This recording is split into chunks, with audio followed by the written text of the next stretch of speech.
Salome was in the backyard, her hands deep inside a bucket of water, washing clothes under the hot sun. Her arms were tired. Her stomach growled. She had not eaten anything since yesterday afternoon. Suddenly, a loud voice came from inside the house. Salome! Salome! She froze. That was her stepmother's voice. She sounded angry. Salome ran inside quickly, holding her wet wrapper up so it wouldn't drag on the floor.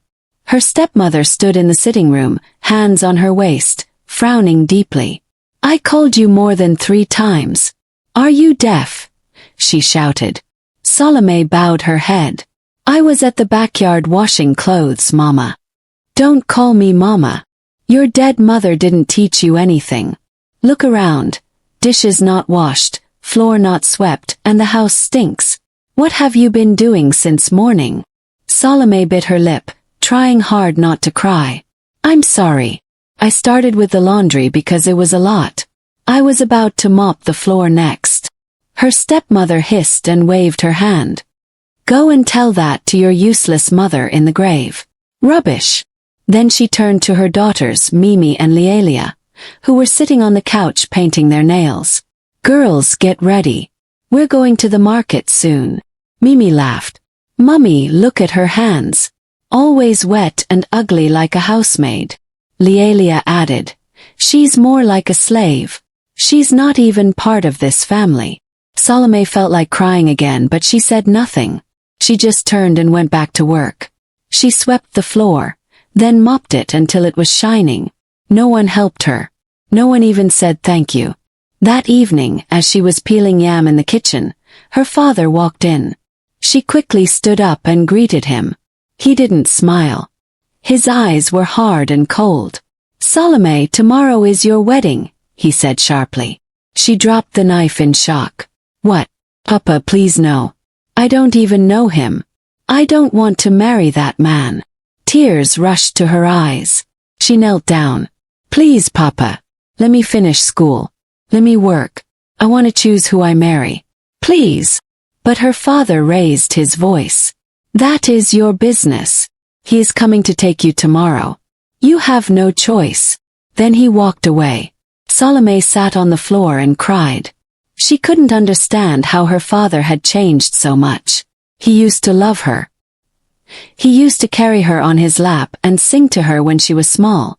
Now he treated her like a stranger. That night, Salome couldn't sleep. She sat by the small window in her room, looking up at the sky. The stars twinkled like they were watching her cry. She held an old picture of her mother in her hands. Mama, she whispered, why did you leave me? Her tears fell on the photo. You would have stopped all this. You would have loved me. But now I'm alone. Even Papa has changed. He doesn't listen to me anymore. He only listens to that woman. She remembered how her father once bought new dresses for Mimi and Lealia, but didn't buy anything for her. She had to wear old clothes to church, and people laughed at her behind her back. Maybe getting married is the only way to leave this house, she thought sadly. Maybe, just maybe, I will eat twice a day instead of once. Maybe I won't wash clothes every single day. Maybe I'll finally rest. She closed her eyes. God, I don't know what's ahead of me. But please don't let me suffer more than this. Give me peace. Just peace. The sun had not fully risen when Salome was woken up by her stepmother's sharp voice. Go and get ready. Your husband is coming soon. Salome stood up slowly from the hard mat where she slept. Her eyes were swollen from crying all night. She washed her face with cold water from a bowl and wore the only decent dress she had, a faded yellow gown that used to belong to her mother. It was a bit too big, but she had nothing else. Her hair was roughly packed in a bun. No makeup, no jewelry, no shoes. Just her worn slippers. The small compound was silent except for the sound of the goats and chickens moving around. There were only a few guests, mostly neighbors who came out of pity. No music, no dancing. Just sadness sitting heavily in the air. Then he arrived. Salome looked up slowly. A tall young man stood at the gate. His name was Kelvin. He looked nervous. His shirt was old, his trousers faded, and his shoes covered in dust. He held a plastic bag that looked like it contained all his belongings. Kelvin cleared his throat and greeted politely. "Good morning, sir." "Good morning, Ma." Salome's father only nodded. Her stepmother looked at Kelvin from head to toe and whispered to Mimi, "Is this the husband? Oh, poor Salome. She has finally joined the beggars." Lealia laughed out loud. "From a poor home to a poorer one. Congratulations, big sister." They all laughed, even her father chuckled. Salome's heart was beating fast. She looked at Kelvin, then at her father who refused to meet her eyes. She looked back at the house that had given her nothing but pain. "Do I really have a choice?" she asked herself. She took a deep breath and walked beside Kelvin, not saying a word. They left quietly, with people whispering behind them. When they arrived, Salome stopped in front of the small brick house. The roof was made of old zinc. The walls had cracks. The door made a creaking sound. But the compound was clean. Flowers grew beside the window, planted with care. Kelvin turned and smiled at her. "This is our home," he said gently. Salome nodded, trying to hide her feelings. "It's okay," she said quietly. Inside the house was small but neat. One small sitting room, a bedroom, and a tiny kitchen. A mat, 2 plastic chairs, and an old curtain separated the rooms. No TV, no fan. Kelvin brought her a plate of rice with stew and a cup of water. "Eat, Salome. You must be tired." She was shocked. No one had ever served her food before. She sat down slowly and ate a little, tears filling her eyes. Days passed. Kelvin was kind. Every morning, he would sweep the compound before going out to look for work. Sometimes he helped her wash the dishes or even fetched water with her. One particular evening, Kelvin came back home very late. The sky had already turned orange. His shirt was wet with sweat, and his shoes were dusty and torn at the edges. Salome saw him from afar and rushed to meet him. "Welcome," she said softly, collecting his bag. "Thank you," Kelvin replied, his voice weak. He sat on a small wooden bench outside and dropped his head into his hands. He looked tired in his body and tired in his soul. Salome sat beside him, placing her hand gently on his back. "What happened today?" she asked in a quiet voice. Kelvin didn't speak immediately. He rubbed his face and sighed deeply. "I walked everywhere," he finally said. "I went to 7 different places. Big shops, small ones, even a building site. I begged for any kind of work. Even to carry cement. They all said no. One security man even pushed me out and said I was disturbing them." Salome's eyes filled with tears. She didn't want to cry in front of him, so she looked down and held his hand tightly. "I'm sorry," she whispered. "I know it's not easy. But you are doing your best." Kelvin looked at her and gave a sad smile. "I just want to take care of you," he said. "You didn't ask for this life. I want to give you more than just pain and hunger. But every day I feel like I'm not enough." "Don't say that," Salome said quickly, turning to face him fully. "You are more than enough. You try so hard. I see it every day. Your kindness means more to me than a rich man's gold." There was silence for a moment. Then Salome spoke again. "I've been thinking," she said slowly. "Back in my village, I used to braid my friend's hair. I was good at it. I can twist, braid, and weave. Maybe I can start doing that here. Just something small. I want to help." Kelvin's tired eyes suddenly lit up. "You can really do hair?" he asked. Salome nodded. "Yes, I just need a place to sit. Maybe under that mango tree down the road. I can start small, tell people around. Even if I make little money, at least it's something." Kelvin smiled for the first time that evening. He took both of her hands and held them warmly. "Salome, you are truly amazing. You're not just beautiful. You're strong, smart, and brave." She smiled shyly and looked down. "To be honest," she said, "when I first saw you, I was scared. Scared. Of me. Kelvin asked, confused. Yes, she said softly. I thought I was leaving one fire to enter another. I didn't know you. I was afraid you'd be like my father or worse. But I was wrong. You're nothing like him. You are good. You have nothing but you give me peace. Kelvin squeezed her hand tighter. Thank you, Salome. I may not have anything now, but I promise you this. I will never hurt you. I will love you. We will build this life together, one step at a time. The next morning, Salome and Kelvin woke up early. She wore her only wrapper and tied a scarf around her head. Kelvin followed her as they walked around the village picking old wooden planks and nails. They brought everything to the front of the house. Let's build your shade, Kelvin said cheerfully. Using an old hammer and nails, Kelvin built a simple structure. They used a torn bedsheet as the roof. It wasn't fancy, but it was strong enough to cover from sun and light rain. When they finished, they both stepped back to look at it. It's not much, Salome said, wiping her sweaty face with a cloth. But it's yours, Kelvin replied, smiling. And it's a beginning. That afternoon, Salome sat outside with her small comb, thread, and a stool. Her first customer was a small girl named Ada. Her hair was rough, and her mother didn't have time to do it. Come, Salome said kindly. I'll braid her hair for free. Just tell others if you like it. The woman smiled and sat down to watch. When Salome finished, Ada's hair looked beautiful. Parts were neat. The braids were even. The woman clapped her hands. God bless you. Your hands are good. I will tell everyone. And she did. Soon people in the area began to talk. Have you heard of the new girl who does hair near the mango tree?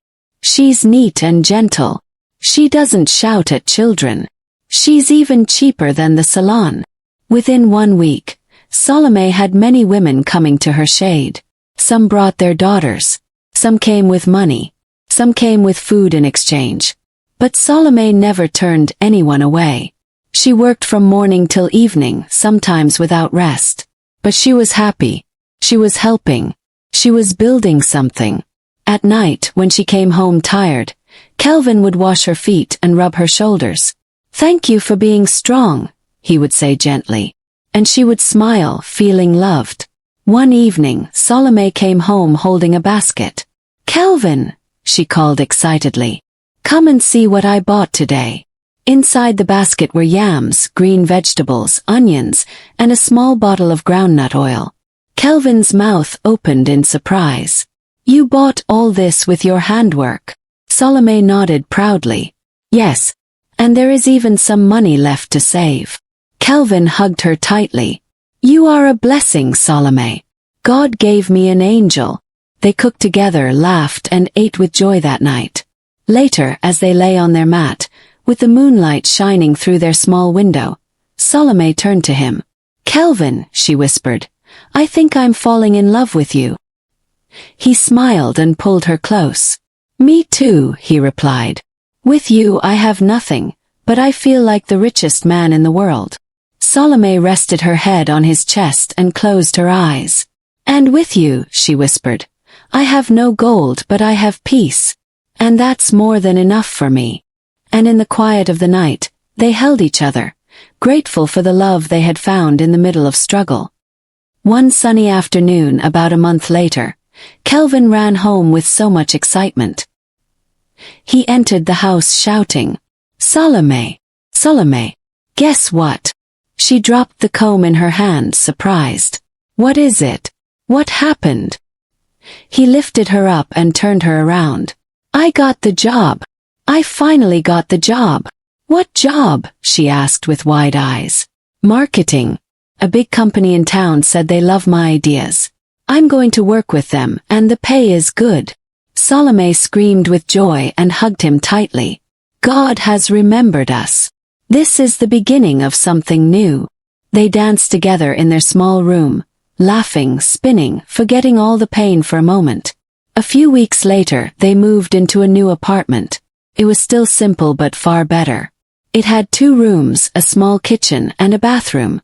They bought a mattress and a small fan. They even got a table where Salome could braid hair in comfort. Their love continued to grow. Every day, Kelvin went to work wearing a clean shirt and a smile on his face. Salome's customers increased, and she even taught one young girl how to braid hair. One night, Kelvin brought home a surprise. "Close your eyes," he said. Salome giggled and covered her face. When she opened her eyes, there was a brand new comb set and hair cream on the table. "For your work," he said. Salome had tears in her eyes. "You think of me even when you're tired." "You think of me too," he replied. "We are building this life together." And so, with love, little money, and big dreams, they began to build something strong, something beautiful. Not just a marriage, but a home. Many months passed. Salome and Kelvin were no longer living in that small brick house. Life had started to change. They now lived in a better apartment inside the town. The walls were painted light blue. The floor was tiled. They had a soft bed, clean curtains, and even running water in their bathroom. For the first time, Salome had a place where she could take a proper bath and rest well at night without fear of rats or leaking roofs. Every evening, Kelvin came home early from work with bread, meat pie, or sometimes her favorite suya. Salome's business was growing too. Customers still came to her at home to make their hair. Even on days when she was tired, someone would still knock on the door. "Auntie Salome, please, can you just touch my hair? I have a wedding tomorrow." She would smile even when her back hurt and say, "Come in, sit down." One cool Saturday morning, Kelvin told her, "Salome, dress up. We are going somewhere." She looked at him, confused. "Where are we going?" "I'm supposed to make 2 people's hair today." Kelvin smiled. "Don't worry. I already spoke to them. They'll come tomorrow. Just come with me." She wore a simple gown and tied her hair back. Kelvin held her hand as they walked down the street. After a short drive, they reached a beautiful building. It had glass doors and a shining board that read, "Salome's Touch Beauty Salon." Salome froze. She couldn't speak. Kelvin turned to her and said softly, "This is yours, my love. You no longer need to work under the hot sun. No more sitting outside and using your legs as chairs. This salon is fully yours." Tears filled Salome's eyes. "Kelvin, this must have cost so much. But you only just started working. We were supposed to be saving for the future." Kelvin smiled gently. "Yes, I know. But your comfort is also part of our future. You've done so much already. You've been with me from the very beginning. I can never forget how you made hair in front of that house, even when the sun was hot. You brought food home when I had nothing. I want to give you more than thank you. I want to give you peace." Salome slowly walked inside the salon. Her heart was beating fast. The place was like a dream. There were spinning chairs, big mirrors, bright lights, and a row of hairdryers. The air smelled of fresh paint and hair cream. On one corner, there was even a waiting area with soft couches and magazines. She touched one of the dryers and said, "I've only seen things like this in movies." Kelvin stood behind her and whispered, "Now it's your reality." She turned and hugged him tightly. Her tears fell, but this time they were tears of joy. Within days, the salon opened.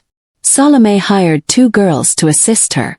One helped with washing hair and the other did nails. People from different parts of town came to the salon. They loved the environment, the soft music playing in the background, and most especially Salome's gentle hands. Her fame grew quickly. Some even called her the magic fingers. One afternoon, while Salome was fixing a woman's weave, another woman entered the salon looking very rich. She wore gold jewelry and high heels. She stopped when she saw Kelvin sitting quietly in the waiting area, scrolling through his phone. "Sir," she said in shock. "Oh my God. Good to see you here. My husband and I have been trying to reach you. Please consider our business proposal. We really want to work with your company." Salome paused. "Sir," she thought to herself. Before she could say anything, another man entered. He looked stressed and sweaty. "Sir Kelvin, I've been trying to see you at the office, but the guards didn't let me in. Please, sir, help me with a contract. My company really needs this chance." Now Salome was fully confused. She dropped her comb and looked at her husband. "Kelvin, what is going on?" she asked. He looked at her, took a deep breath and stood up. "Salome, it's time I told you everything. I didn't want to lie. I only wanted to protect something special. Something real." She stood there quiet. Kelvin looked into her eyes and said, "I am the CEO of KEV Manufacturing Company. The company you've been hearing about on the radio and seeing on billboards. It's mine." Her eyes widened. "You're the owner. You mean, all this time?" Kelvin nodded.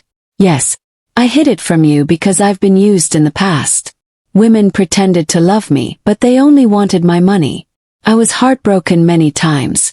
Then I told myself if I ever marry again, it will be someone who loves me for me, not for what I have." Salome covered her mouth with her hand.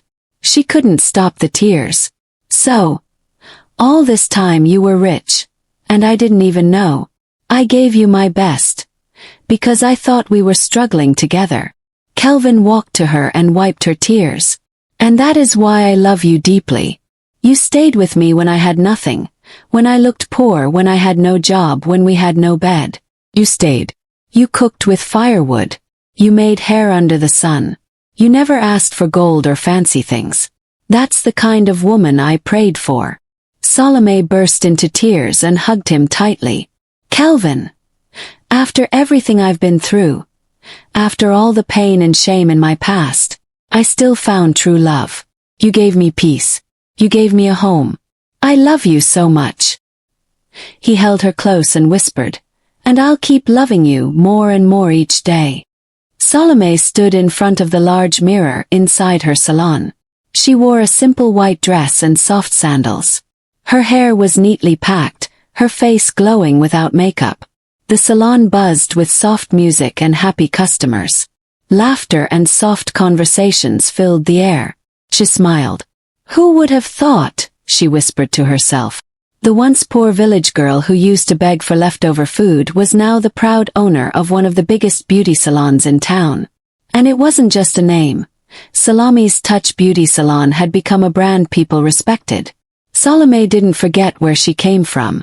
Despite all the pain her stepmother and stepsisters caused her, she chose not to take revenge.